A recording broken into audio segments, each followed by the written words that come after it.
Hi everyone, my name is Angela from foodandfitnessdelivery.com, and today I'm going to make a new video. Today actually I'm very excited because I'm going to start my 90-day video challenge. Every day during this challenge I'm going to post a video. I'm going to try to post something useful for you and valuable, so something you can use every day to improve your life. Why I'm doing this? First of all, to give you more value, to share all the experience, all the knowledge, all the information I have. And second of all, I want to improve my communicational skills. I want to be able to speak to people more comfortably and get my message out there more effectively. So that's why I'm going to do that. 90 days, 90 videos, and we'll see how I improve, how I change, and whatever happens. So okay, today my first video, and it's going to be about something I experienced recently. It's visa run. A lot of you may or may not know that I live in Thailand on a beautiful paradise island Koh Samui, and I really love it here, but the only thing that a lot of people and me personally might not like is sometimes from time to time you have to do your visa runs. What is visa run? Visa run is basically when you have to go out of the country and get back in order to have your visa prolonged. Some people may have to do it every month, some people may have to do it once in 3 months, once in half year. But most of the people who stay long term here, they do or did visa runs once in a while. So, and in this video, I want to give some tips how to prepare for your visa run to make this journey really enjoyable for yourself and make it useful, and not just how some people say they lose the day. Just I want you not to lose the day, but use the day. Even when you do your visa run, I want you to spend the day, enjoying yourself and doing some maybe work or some studying, etc. So, usually how those visa run happen. They pick you up around 4:30 in the morning. Then you go to a ferry station and you take a ferry, because I live on an island and I need to go to mainland in order to do visa runs.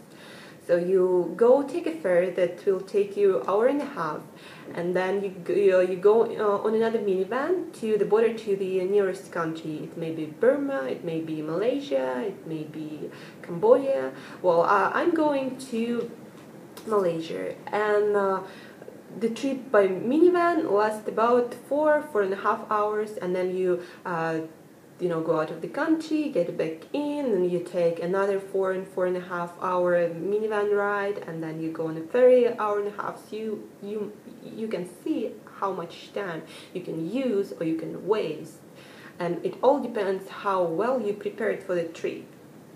So to be really well prepared, first of all, from what I think, you need to get enough sleep.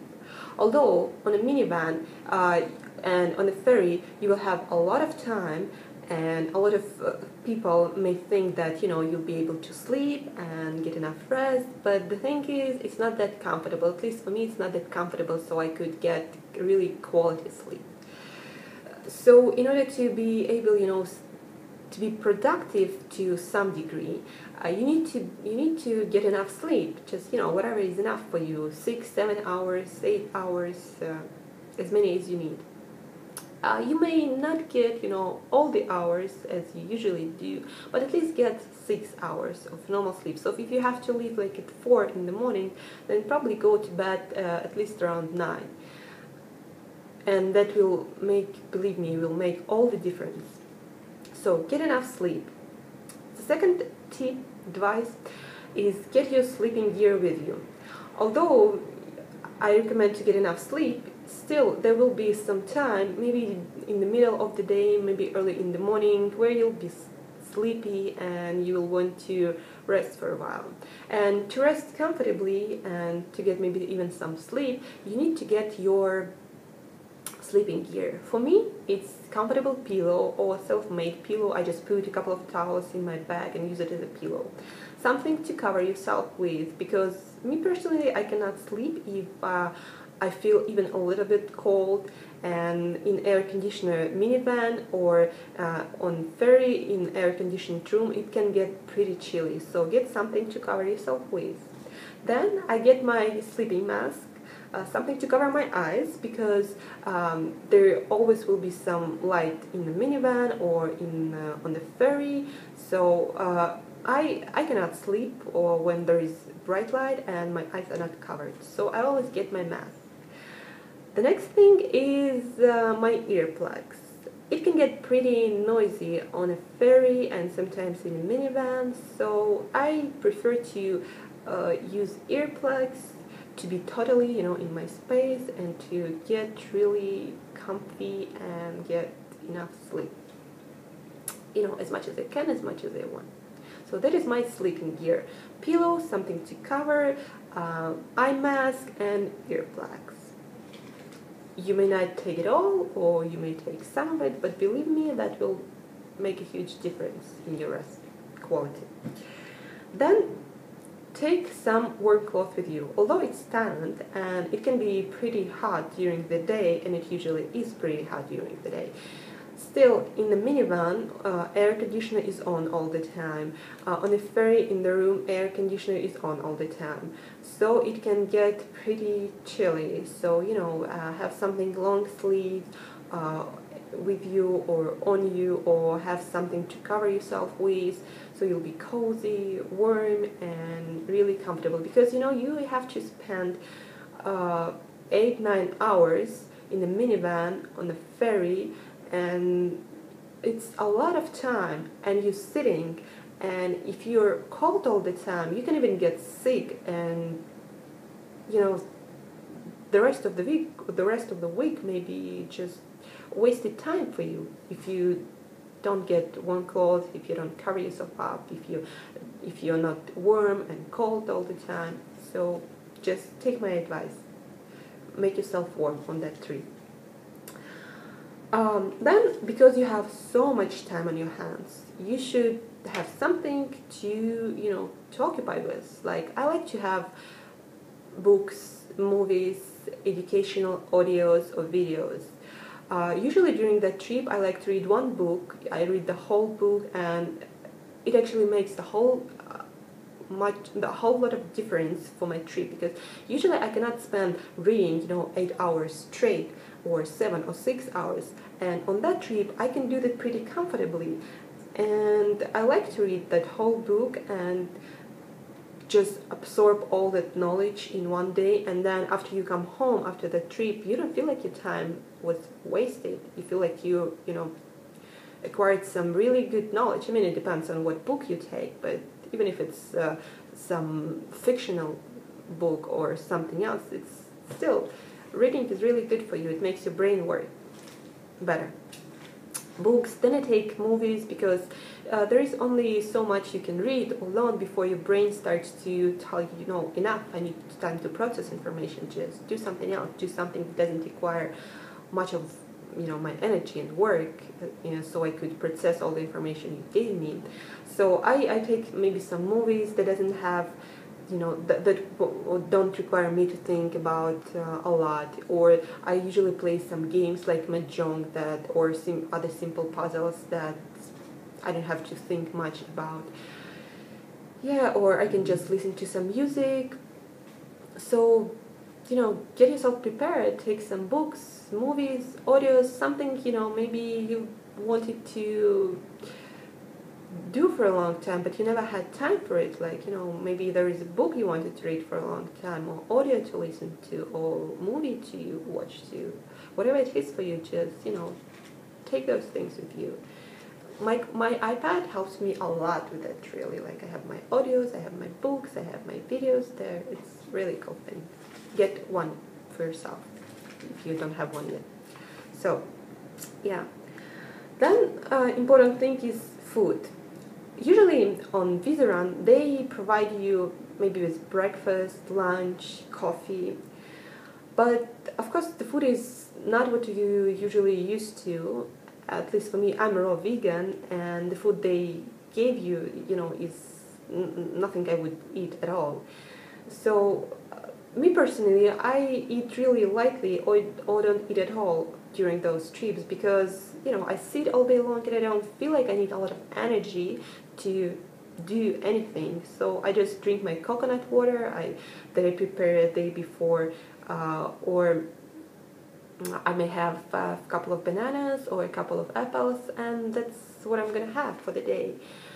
If you want to eat on the trip, then I highly recommend you for early morning to get some fruit with you, bananas, apples, pears, something that is really easy to eat. Then you just get some tissues to wipe your hands after it, and that's it, that's done. It's really good for your body to put fruits first thing in the morning. It's not messy, it will keep your energy levels up, and you're not gonna feel hungry or deprived during the journey.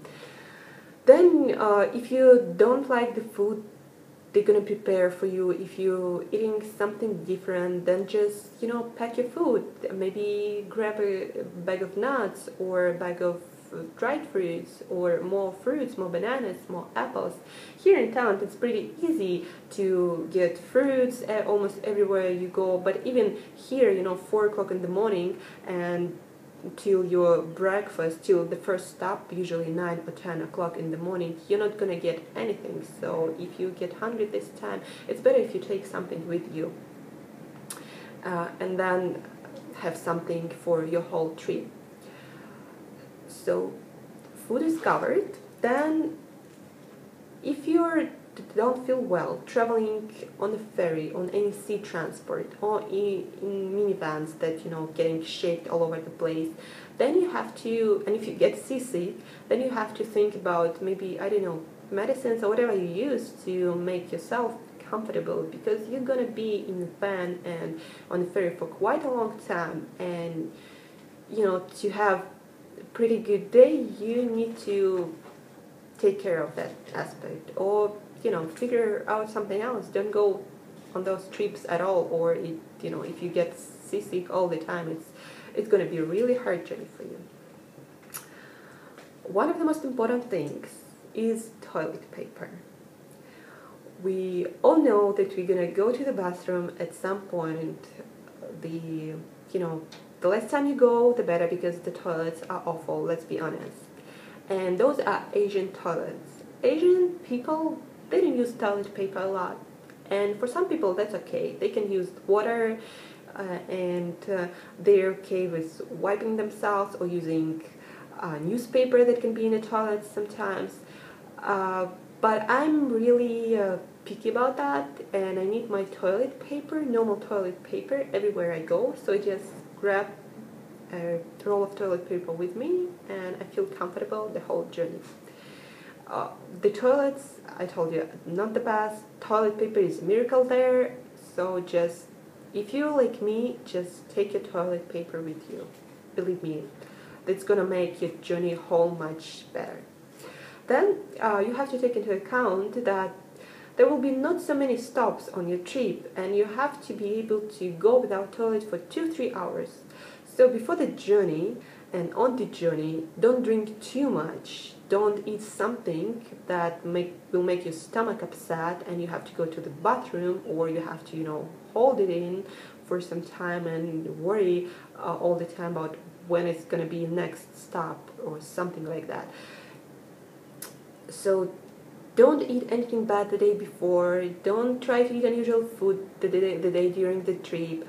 Don't drink too much, and that,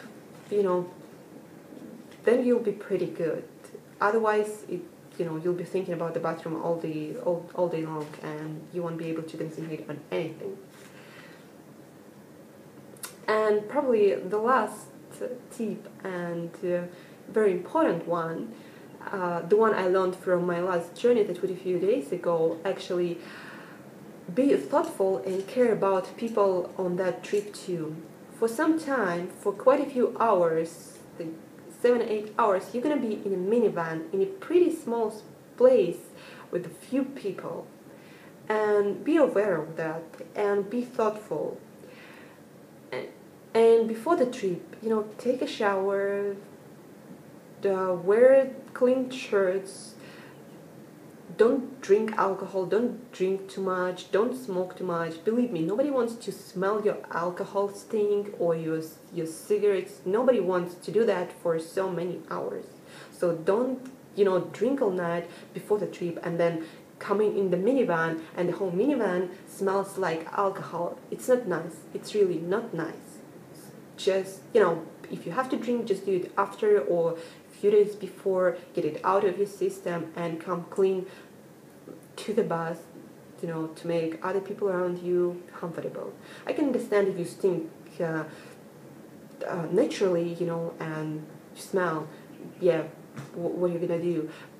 But even in that case, use some, deodorant or something else. You're not alone on this journey, so try to think about other people too. So that's it. I think that's all the tips I have. I hope that you can use them and they will help you on your next journey, or if you ever have to do visa runs, they will help you to make your day more comfortable, more enjoyable, more productive. Usually on my visa runs, I feel really grateful. I feel really productive. I read one book, I listen to a bunch of audios. I come up with some great ideas that I implement, next week or in a few days or the same day I come home. I really enjoy myself. It's a great time for me. And when other people say, I hate visa runs, you have to spend like all day doing nothing, sitting in a minivan. The only thing I don't really like about minivans is that I have to sit in one place most of the time, because usually I like to move a lot and exercise and stuff like that. But other than that, it's pretty enjoyable and pretty productive. So this was my first video of 90-day challenge. Like this video if you find it useful, if you enjoy this video. Like it, share it with your friends, comment. I really appreciate your support, your comments. I'm doing all these videos for you guys. I want to give you more value, and I want to become better at speaking, and that is why I'm doing this 90-day challenge. So like it, comment, share, and thank you for watching this video. See you soon.